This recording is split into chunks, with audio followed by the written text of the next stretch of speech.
Welcome to day 2 of the Summer of Self-Love Challenge.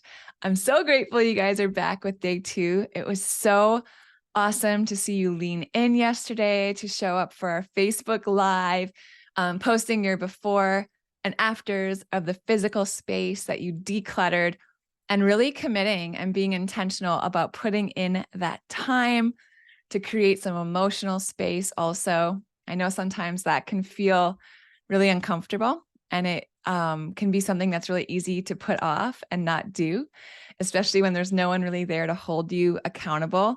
But for all of you that did it and followed through, man, when we lean into that kind of discomfort, that is where the real growth and the real breakthrough happens. So I'm so proud of you. Today is day 2. Today we're talking all about quieting the noise. Quieting the noise. It's one of my favorite days of this challenge because as I've grown more intentional about incorporating stillness, moments of stillness in my own life, I have come to crave them. You guys know, I don't have to tell you, being a mom, being a working mom, running a household, having kids, toys and shows, and just all of their stuff all the time, everything that happens with our phones and our emails, and it's just coming at us constantly. And being intentional about creating moments of stillness in every single day is so healing for our nervous system. I actually recommend for my clients to get at least 10 minutes of stillness into every single day. So that's where we're going to start today. Let's talk a little bit more about stillness and how it regulates the nervous system. When we are in a ventral vagal state, which is a state of calmness and a state of stillness, the nickname for that state is called the rest and digest state. And because when we're in that state, we're not in a stress response. That means our body is able to do things when it's not prioritizing mobilizing us in order to have fight or flight or whatever it thinks it needs to do in response to some sort of perceived threat.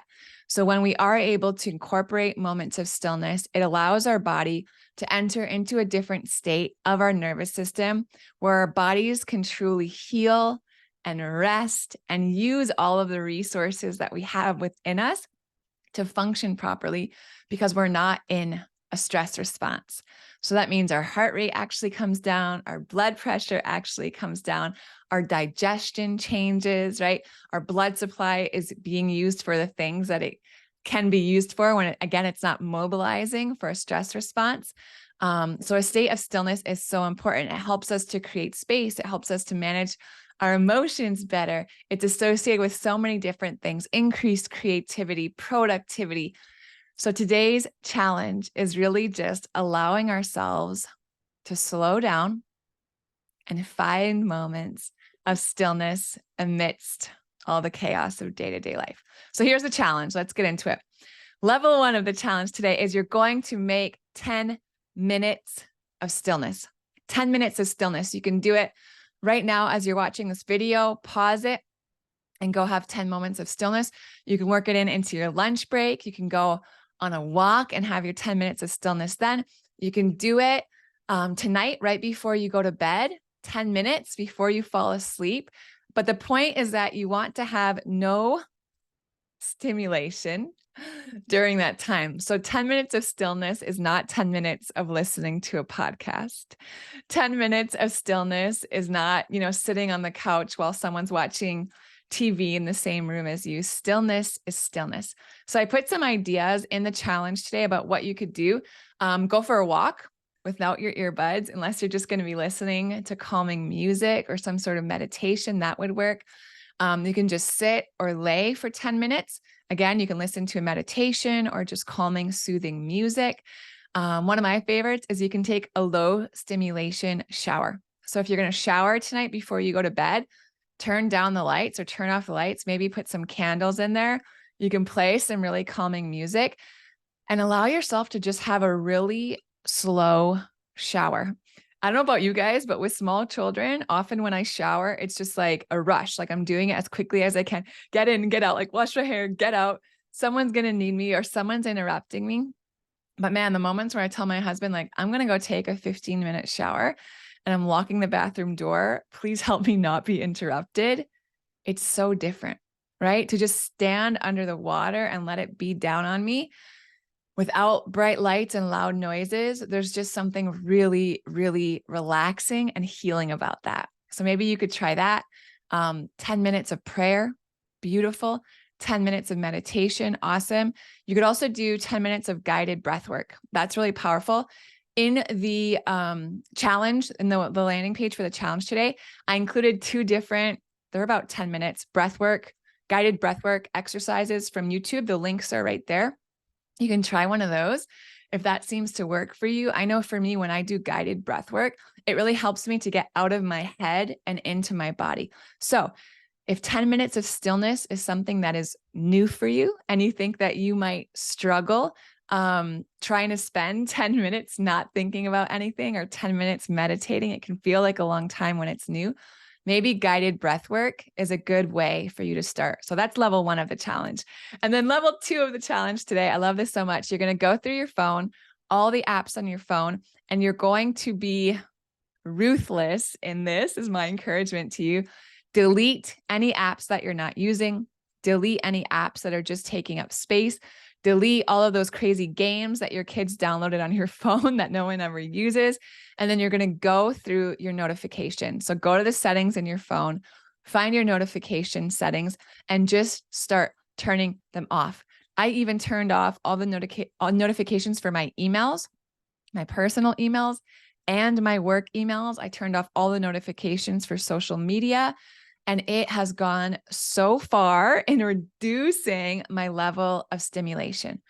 Stimulation and being overstimulated by things as little as notifications on our phone, you guys, it decreases our window of tolerance. It causes dysregulation in our nervous system when we reach capacity or the edge of our capacity. So be ruthless in turning off your notifications. You can leave the ones that are the most important, that are vital, but I promise you, those probably are not as much as you think. So really think twice and be quick to turn off the notifications. You could even turn off the notifications for a couple days and see how you feel. Then if you really need to put them back on, you can go ahead and do so. But man, I promise you, the more notifications you can turn off, the more stillness you will bring to your day-to-day life, and you will notice it in your nervous system. And then there's a bonus today. I think it's the only day with a bonus of the whole challenge. But I want you to be intentional today about multitasking. No multitasking.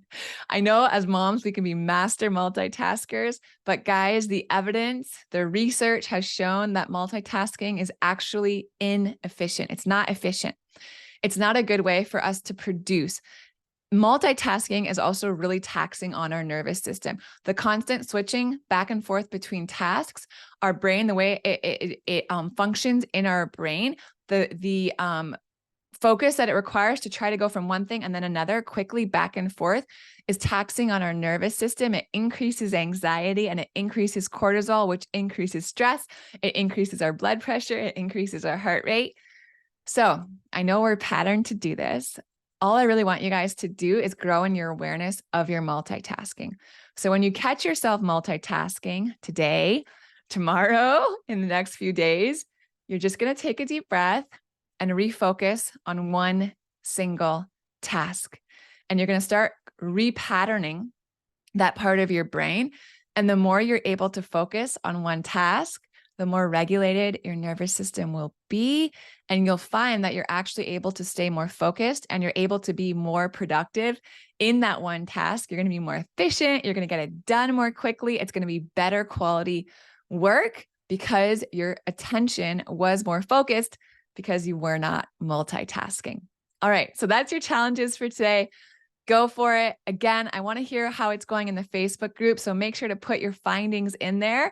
I can't wait to hear about it. I want to hear what you did for your 10 minutes of stillness, what you noticed. Tell me what you noticed when you turn those notifications off. And then let me know how it's going without multitasking today or catching yourself in your multitasking today. I want to hear all about it. And then be sure to join us today, 12:30 Eastern. In the Facebook group, I'm going to be going live for 30 minutes. I'll be talking about stillness and how it affects our nervous system in more detail. And then I'll be there to answer any questions you have. Yesterday was awesome. A lot of you showed up, asked questions. We were able to have back and forth in real time. So I can't wait to see you tomorrow. All right, friends, let's do this. Day 2. Go get it.